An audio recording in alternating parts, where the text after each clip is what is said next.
আসসালামু আলাইকুম। তো আজকে আমি আপনাদের সাথে শেয়ার করব সুন্দর এই সালোয়ারের ডিজাইনটি, কুচি দিয়ে চেইন।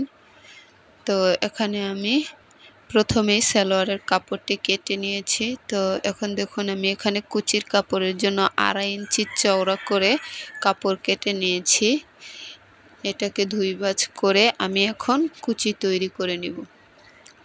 তো কুচিগুলো তোলার সময় অবশ্যই আস্তে আস্তে সমান করে তুলবেন, তাহলে কুচিটা দেখতে সুন্দর হবে। আর অবশ্যই সমান করে সেলাইটা নেওয়ার চেষ্টা করবেন।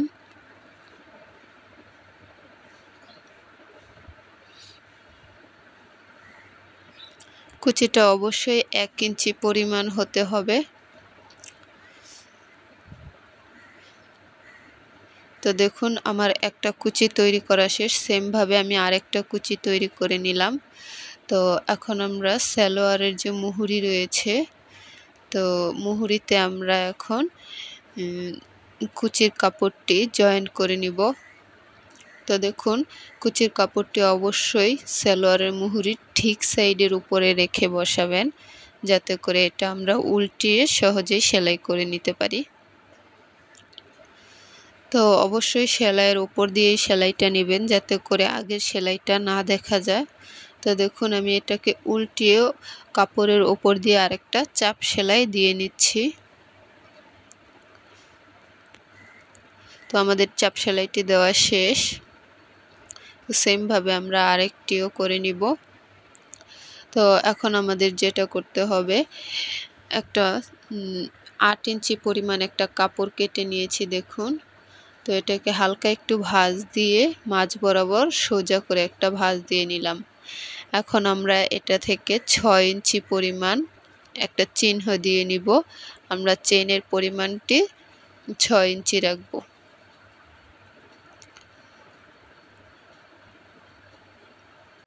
তো দেখুন সালোয়ারের মাঝ বরাবর যে ভাঁজটি থাকে, সেই ভাঁজটিকে আমরা মাঝখানে রেখে দুই সাইডে দুইটা সেলাই নিব। 6 ইঞ্চি পরিমাণ যে চিহ্নটি রয়েছে সেই চিহ্ন পর্যন্ত।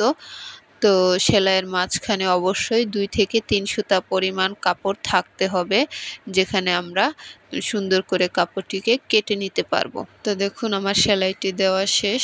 এখন আমরা মাঝ বরাবর কাপড়টি কেটে নিব। আর অবশ্যই খেয়াল রাখবেন যাতে করে সেলাই কেটে না যায়।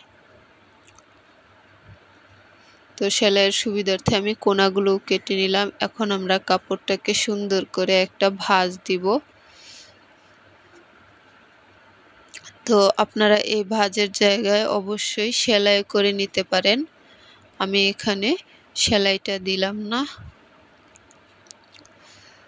তো দেখুন এখন কাপড়টিকে আমরা উল্টিয়ে নিয়েছি।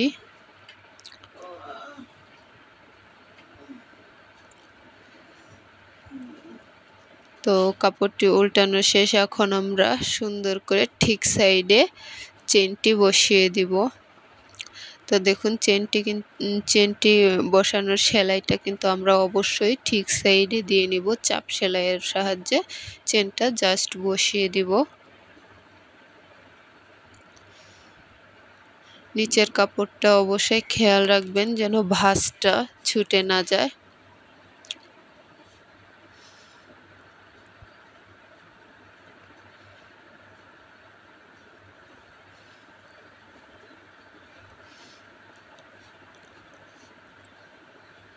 তো আমরা চেনটি লাগিয়ে নিলাম। চেনটি অবশ্যই একটু বাড়তি করেই লাগাতে হবে, কারণ মাথাটা আমরা সুই সুতার সাহায্যে সুন্দর একটা ফিনিশিং আনবো।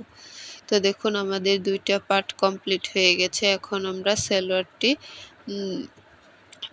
এই যে চেনের মাথাগুলো সুন্দর করে লাগাবো। তো দেখুন আমি এটা কেটে নিলাম বাড়তি অংশ। তো একটু বাড়তি রেখে আমরা সুই সুতার সাহায্যে সেটা ভাঁজ দিয়ে লাগিয়ে নিচ্ছি।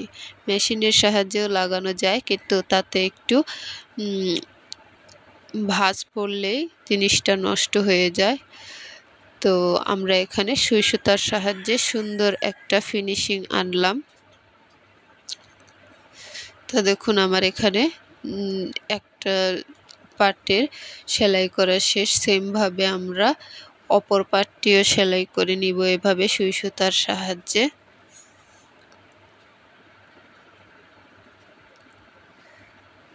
তো এখন আমরা সালোয়ারটি জয়েন্ট করে নিব। তো আমি জয়েন্ট আর দেখাচ্ছি না। তো দেখুন আমার সালোয়ারটি কমপ্লিট হয়ে গেছে। তো আশা করি ডিজাইনটি সবার কাছে ভালো লেগেছে। ভালো লাগলে অবশ্যই লাইক, কমেন্ট এন্ড শেয়ার করবেন। আর আমার চ্যানেলটি এখনও যারা সাবস্ক্রাইব করেননি প্লিজ সাবস্ক্রাইব করে দিবেন। ধন্যবাদ সবাইকে। দেখা হবে অন্য কোনো ভিডিওতে।